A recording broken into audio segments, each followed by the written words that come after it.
Welcome to Sylvia Stingray.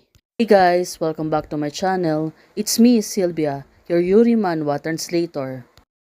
Hey guys, good morning. Let me present you the new chapter of The Queen Mother and the Queen Are True, chapter 64. So here it is. Let's read the story. Back to Ning. Now, she was practicing. Look at her. She looks really serious. Although right now, she was speaking to Queen Jiangshu. Is it for me? Jiang Mei, I'm here to ask you for fees. Well, definitely, she was innocent, but right now, of course, it was Queen Jiangshu who doesn't know about her feelings. Success. Now Ning becomes quiet, but she looks really mischievous and said to her, she was blushing. Well, this girl, she is really always tricky, even though Queen Jiangshu, she always thinks something for her. Now Jiangshu, she was blushing, and suddenly she got pause. Well, maybe she know to herself that Queen Ning, she is not really serious. My God, I am dreaming.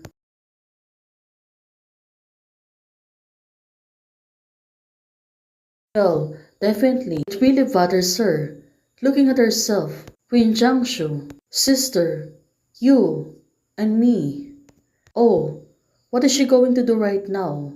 Did you think that it was Queen Ning, that she was really sincere about this? But Ning said to her, what do you think? Well, is she going to tease her again? It seems that this is not a dream. So, would you like to reconcile with Aisha? Actually, Jiangshu said to her, if you don't want to, Aisha can also play chess with you. Accompany you to the suburbs for the autumn. Oh, it really makes sense right now. So it turns out that Ning, she really wants to be with hers. Then, write a poem on the maple leaves. Play the flute dance. All right, Queen Jiangshu said to Ning. I do. Oh, it's like they're going to marry it right now. She really got tricked by Ning. Back again, that anxious is really troubling her heart. Of course, she really don't want to have troubles with her, and many more. That's right now. Ning. Suddenly she became pause. Ning, Jiangshu said to her. Now Ning grabbed her hands and put it on her chest. Well, is she going to see her heartbeat? But it was really throbbing. Well, suddenly, Queen Ning, she moved closer to her and kissed her gently. And it was Jiangshu right now. She really can't move. All to think on herself was to call her Ning. But of course, Ning, she won't really back down. She continued to kiss her gently. Looking at them, Queen Jiangshu, she is not restraining herself, but she gladly accepted her. Now, she really gave it all. She closed her eyes and she accepts Ning. Since Ning, of course, she become tricky, right?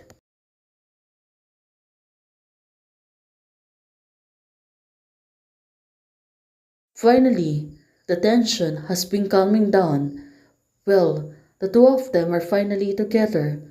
With the calmness of the two of them, let's hope they really all like this. To the late deal with the chaotic emotions, Daddy Chang suddenly fell ill. He is participating on behalf of Sensor Dai, the three divisions of the Jinkang Qi. Everyone is rumored that he is pretending to be sick, deliberately pretending to be sick in order to worship Kim Kang. Is she right about the gossip? Now, she entered on the room. She was rushing to. On history books, do not record that he is a fry with King Jinkang, but what happened now has long been different from the history book. Well, maybe because now it was really not true. Looking at her face, she seems to be surprised. Well, what is she in right now? Seems that it was not really bad. Well, to her surprise, seeing her father having an afternoon tea Of course, it is really terrible thing. Especially, she really got worried. It's really pretending. Queen Jiangsu said to her father. Now, it makes sense. She got really angry. It's not a father, even if you want to pretend, you have to pretend to be a little bit like it. Do you know what the rumors outside are like? Queen Jiangsu said to her father. Jin King's case, the evidence is conclusive.